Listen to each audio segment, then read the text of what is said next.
Welcome or welcome back to the channel. As always, thank you for being here and striving with me to recognize and manifest the fact of the one humanity. Invocation and evocation as the basis of the new religion essentially combines two approaches that we often understand as the approach of science and religion to understanding the world and becoming conscious of ourselves as part of a greater whole. So invocation is the call of the part to the whole. Evocation is the response of that whole to the part. And so for people who are religious, what that typically means is to invoke is to reach out or call out to God.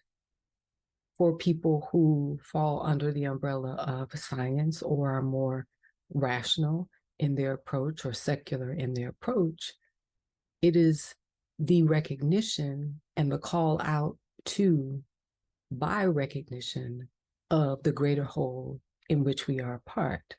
And so for some of us, what that means is it is the recognition that we are part of one community, one humanity, one planet. These two approaches end in the same recognition that as individuals, we are part of one larger humanity, and as one humanity, we are part of one world. Within Christianity, we have the example of Christ. If we look at the crucifixion of Christ as a symbolic representation to us of our future capabilities, what we see is Christ represents the soul consciousness, that innate quality that is in each and every atom, being within our universe. When we awaken to that soul consciousness, we begin to live the life of Christ. We then, as human beings, have the ability to also crucify ourselves through allowing ourselves to die to our individual natures or individuality, symbolically speaking, and be birthed into a greater soul or group consciousness. When the life of Christ has accomplished its goal, which is the soul consciousness, when it has accomplished its goal within us, we have created a straight path linking us to God or the Spirit. It is the soul consciousness that is the middleman, so to speak. It is the Christ consciousness and Christ seen as the magnetic, attractive force that brings together these two poles of existence, spirit on the one hand, and matter or objectivity on the other. The work of Christ has been to facilitate recognition of, consciousness of these two poles of existence, as well as to bring those two into communion with one another. So when Christ physically dies, the historical Christ dies or is crucified and says, I go to my Father, what he was saying is, I am dying as this soul consciousness in order that the spirit, which I am now being absorbed into, can live through me. And so the spirit then had a direct line to manifest physically upon our planet.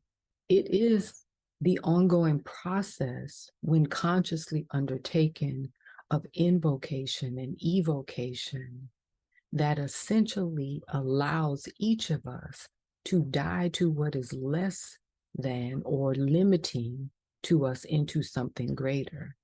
When the entire humanity collectively can begin to do this, then we become the manifestation of the greater life, which is the Spirit or God. That is the goal for which Christ lived and was crucified. Symbolically for us, we undertake the same type of crucifixion with each and every conscious death. We die to ideas, we die to ideologies, we die to certain relationships, we die to all of the restrictions or limits that we have felt in our lives as we ourselves evolve.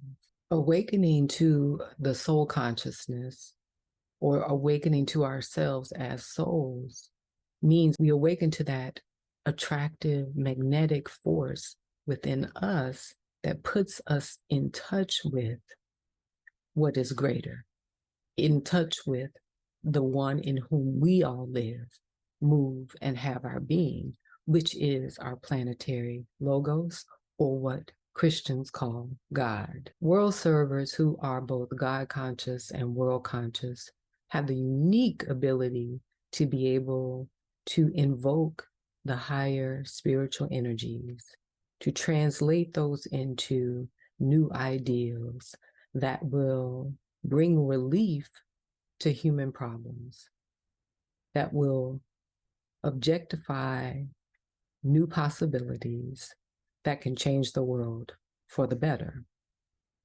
And this is because we will have recognized our own soul consciousness. And in the same way that Christ symbolized his death in order to be born into greater life, the one humanity can do the same. Then we too will be considered risen. We will resurrect ourselves from our current limited circumstances and demonstrate objectively a better life for our planet and for the one humanity.